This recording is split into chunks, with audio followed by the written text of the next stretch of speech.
Estamos a una semana para iniciar el curso de diagnóstico de motos inyectadas utilizando la herramienta trazador de curvas. Esta herramienta les va a dar a ustedes una perspectiva muy diferente de cómo lograr diagnósticos totalmente certeros. No podemos seguir haciendo diagnósticos, yo creo, no sé, tal vez los diagnósticos tienen que ser certeros, ustedes tienen que saber qué es lo que están haciendo. El cliente va a estar feliz y al ver que lo que tiene frente a él es un mecánico profesional.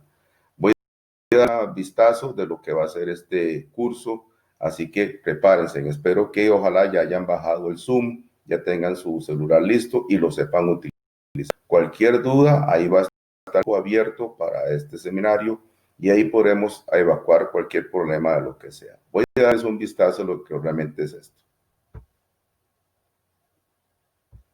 El proceso que se hizo no es invasivo, es pasivo. No hay forma que se dañe ningún componente ni nada. La moto quedó armada y vamos a demostrar que la banca.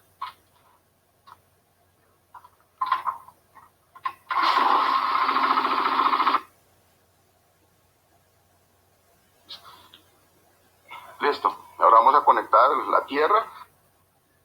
Vamos a conectar la tierra primero que nada, que ese es el negativo que va hacia la computadora. Ahí está. Ahí lo vamos a conectar. Ya estamos listos para evaluar cualquier actuador que queramos. Vamos a empezar con el actuador del inyector. Entonces vamos a hacer la conexión aquí. Generalmente en una conexión, en una chupeta como esta, el rojo que tenemos ahí va a ser positivo. El otro va a ser el de la señal negativa. Ese es el que queremos evaluar. Vamos a ponerlo en el azul rojo que tiene ahí. Entonces vamos a hacer la conexión en ese lado. Listo.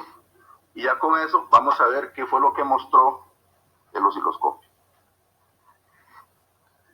Vean la señal que hay ahí. Vamos a tener una L invertida.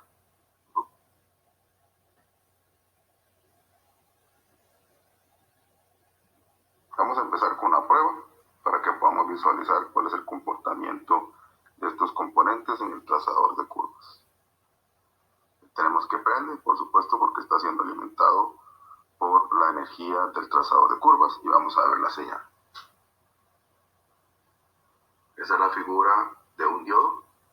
Este es un diodo LED, diodo de luz, pero todos estos tres que están aquí son diodos, solo que este se utiliza específicamente para rectificar la corriente alterna y esto simplemente también rectifica la corriente alterna, pero su uso principal es emitir luz.